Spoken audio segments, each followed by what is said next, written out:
और गांधी कभी भी निकट भविष्य में भी पीएम नहीं बनेंगे। ऐसा मत बोलो, अब की बार तो वो बहुत करंट है। महागठबंधन नहीं, उनके तो सपने में बन सकते हैं, बाकी ऐसा क्यों लग रहा है तुम्हें? प्रधानमंत्री है वो वास्तविकता में एक राष्ट्र पुरुष हम कह सकते हैं, जो देश का चिंतन करता है। सीमाओं पर रहने वाले हमारे सैनिक हैं, उनकी चिंता करता है। कांग्रेस ने 33 साल भारत में नेता, सपा ने क्या करा, सबने देखा आज तक क्या हुआ। अब देखिए योगी राज आया, कितना शांति है, कितना अच्छा माहौल है। ऐसा माहौल जब कभी हमने देखा था आज तक। 24 का चुनाव नजदीक है। उत्तर प्रदेश की क्या तैयारी है, क्योंकि पक्ष और विपक्ष जमकर एक दूसरे पर हावी हो रहे हैं। लेकिन गठबंधन कितना कारगर साबित होगा, भाजपा कितनी ताकतवर होगी, इस पर आम लोग मेरे साथ हैं। हालांकि हम लोग आज बुलंदशहर की धरती पर हैं और जानकारी करेंगे कि इस बार उत्तर प्रदेश क्या कह रहा है। भैया शुभ नाम क्या है? मैं विकास वार्ष्णे, नगर डिबाई से। ये नगर डिबाई मेरी मातृभूमि है, यहीं पर पले बड़े हुए हैं। और जैसा कि अब हम देख रहे हैं कि पहले के मुकाबले अब की जो सरकार हमारी है, तो वो जो सरकारों में हम काफ़ी कुछ भिन्नता देख रहे हैं, बहुत सारी अंतर हम देख रहे हैं।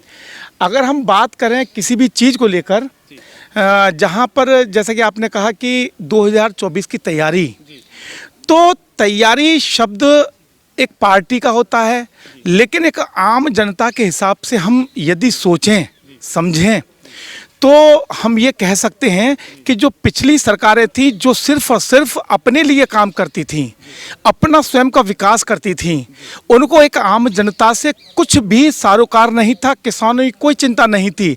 लेकिन यहाँ आके अब ऐसा लगने लगा है कि जनता ने जो परिवर्तन इस देश के लिए दिया, इस राष्ट्र के लिए दिया, वो परिवर्तन कहना चाहिए कि सार्थकता है इस देश की।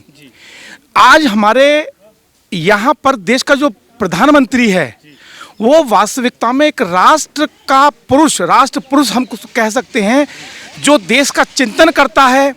सीमाओं पर रहने वाले हमारे सैनिक हैं, उनकी चिंता करता है। एक आम किसान की चिंता करता है। और किसान ही नहीं, मैं ये कहता हूँ कि जो गांव में हम एक अपने ग्रामीण अंचल में यदि हम जाएं, जहां हमारी माताएं बहनें सिर्फ चूल्हा फूंकती थी, लकड़ियाँ जलाती थीं, और धुआं लगने से उन मातृ शक्ति को जो अनेकों तरह की बीमारियां पैदा होती थीं, आज उनकी भी उन्होंने चिंता की है। यानी कि अंत्योदय, यानी कि अंतिम पंक्ति का जो अंतिम व्यक्ति है, उसकी चिंता करने वाला राष्ट्र का नायक, राष्ट्र का मैं कहूँ कि देवता। और देवता संज्ञा इसलिए दे रहा हूँ मैं कि जो काम एक आम जनता का करता है कोई व्यक्ति, तो वो भगवान के स्वरूप हो जाता है।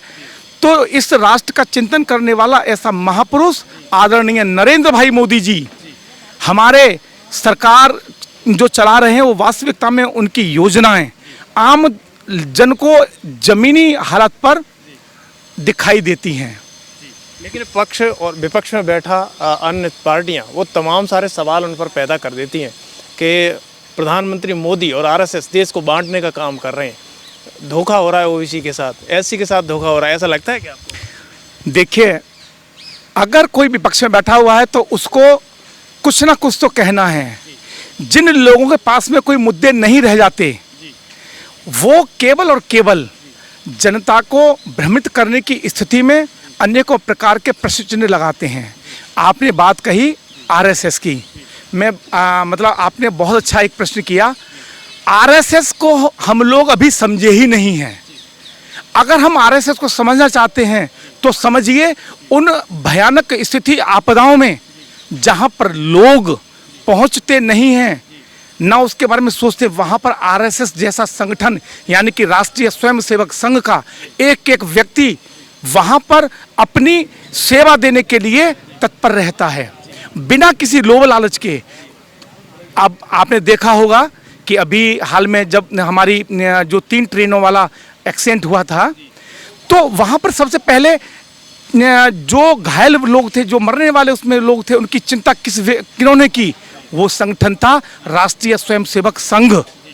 अब उसके नाम पर उनके अच्छे कामों को आप न देखें और अनर्गल केवल हमको राजनीति में बना रहना है, हम केवल वो चीज़ कहें, तो वो बेईमानी हो जाती है।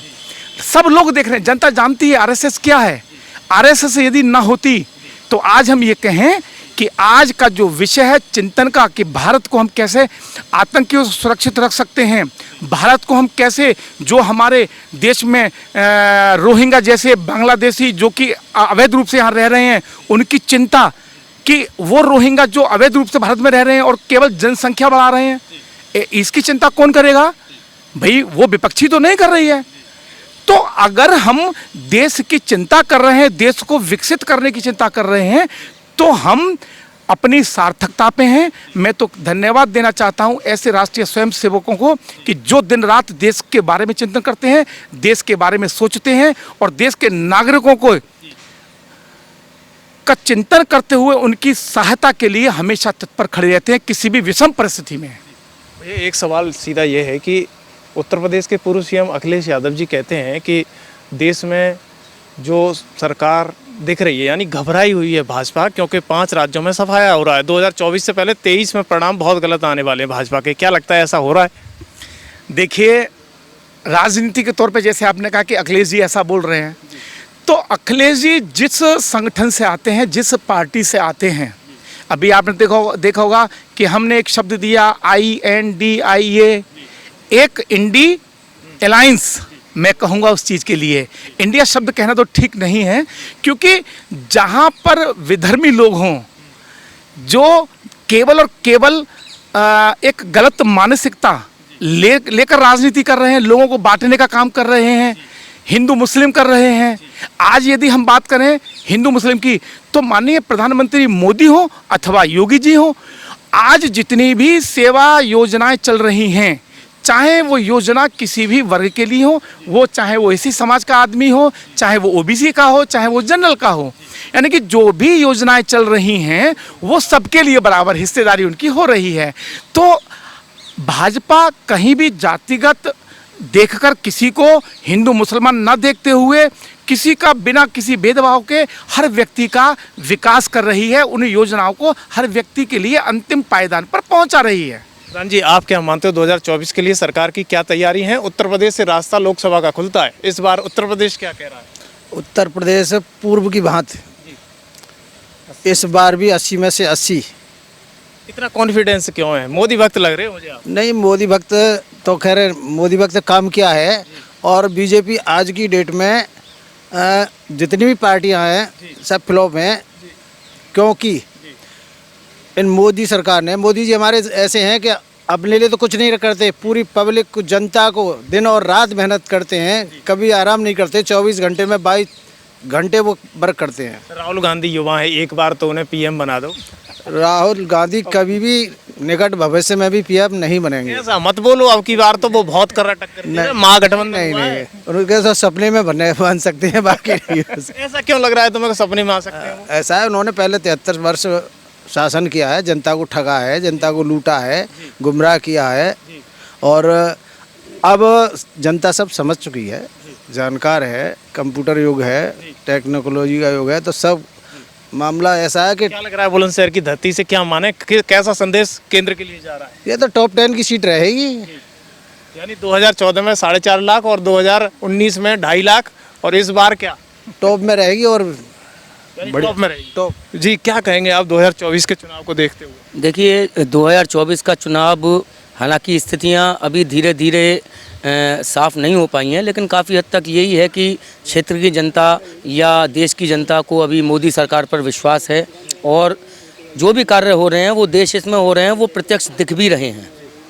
आप धरातल पर कितना मानते हो कि आपके बुलंदशहर क्षेत्र में काम हुआ सरकार? देखिए, धरातल पर बुलंदशहर क्षेत्र में काफ़ी काम लगातार हो रहे हैं। वर्तमान में माननीय सांसद जी, माननीय विधायक जी के माध्यम से भी कई कार्य लगातार किए जा रहे हैं, और काफ़ी कार्य हो भी चुके हैं, जहां वो सड़कों का बनना हो या आपका जो भी बहुत सारी टेक्नोलॉजी के माध्यम से लोगों का विकास करना हो, तो काफ़ी सारी सुविधाएं सरकार के माध्यम से लोगों को मिल रही हैं। क्या मानते हो भैया आप 2024 को देखते हुए कैसा मुकाबला बुलंदशहर की धरती से मिल रहा है? बुलंदशहर की धरती से तो बीजेपी के सामने किसी को कोई मुकाबला नहीं मिला आज तक। अरे ऐसा नहीं है, देखो विपक्ष एक, गठबंधन एक हो गया, महागठबंधन बना है इस बार। मैं आपकी बात सहमत हूँ, महागठबंधन बनाए, क्यों बना है? अगर उनमें दम हो तो अकेले लड़के दिखाएं बीजेपी के सामने, बनी इकट्ठे क्यों हो रहे हैं? अगर उनमें दम है, उनकी नीति साफ है, तो इकट्ठे क्यों हो रहे हैं? लेकिन वो तो कहते हैं unity is the strength of power, unity एकता है, ताकत है। यूनिटी उनके अपने मतलब के लिए है, पब्लिक की सेवा के लिए नहीं है। अच्छा, कैसा ऐसा क्यों लग रहा है पब्लिक की सेवा के लिए नहीं? बिल्कुल, किसी का भी इतिहास उठा लीजिए, कांग्रेस ने 73 साल भारत को लूटा है। ठीक है। सपा ने क्या करा यूपी में, सबने देखा है आज तक क्या हुआ यूपी में। अब देखिए योगी राज आया है, कितना शांति है, कितना अच्छा माहौल है। ऐसा माहौल क्या कभी हमने देखा था आज तक? योगी जी की बुलडोजर नीति से खुश हैं आप? बिल्कुल खुश हैं। जो आदमी गलत करता है उसके संग गलत होना चाहिए। जो आदमी जो भी बुलडोजर चल रहा है, अभी आपके सामने रोज कोई घटनाएं घटित होती हैं और उनके ऊपर बुलडोजर चल रहा है, सही चल रहा है, क्योंकि लोग अराजक लोग हैं। जो आम लोग हैं, आम लोग शांति चाहता है, सुकून चाहता है, चैन चाहता है। लेकिन भाजपा के ही सांसद ब्रजभूषण सिंह जो कि चर्चा में रहे हैं, उन्होंने कहा है कि बुलडोजर नीति बहुत गलत है, ये बुलडोजर नीति नहीं होनी चाहिए। देखिए, कुछ लोगों के अपने अपने विचार होते हैं, उन विचारों को हम नहीं कह सकते हैं, लेकिन जो योगी की नीति है वो बेस्ट है। इसके लिए देखिए विदेश से भी योगी की मांग हो रही है, एक कुछ समय के लिए योगी जी हमारे देश में आ जाएं। तो आपको क्या लगता है कि 2024 में राहुल गांधी किसी काम के रहेंगे या नहीं रहेंगे? राहुल गांधी कोई आज के टाइम में अपने बच्चे का नाम पप्पू नहीं रखना चाहेगा। क्यों नहीं रखना चाहेगा? कुछ तो खासियत होगी राहुल गांधी में। नहीं तो ये तो नाम है, ट्रेंड में चलेगा।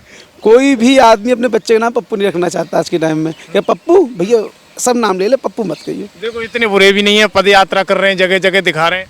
उनकी आप शादी करा दो पहले, ज़्यादा बढ़िया है तो। शादी करने वाले भी नहीं आ रहे।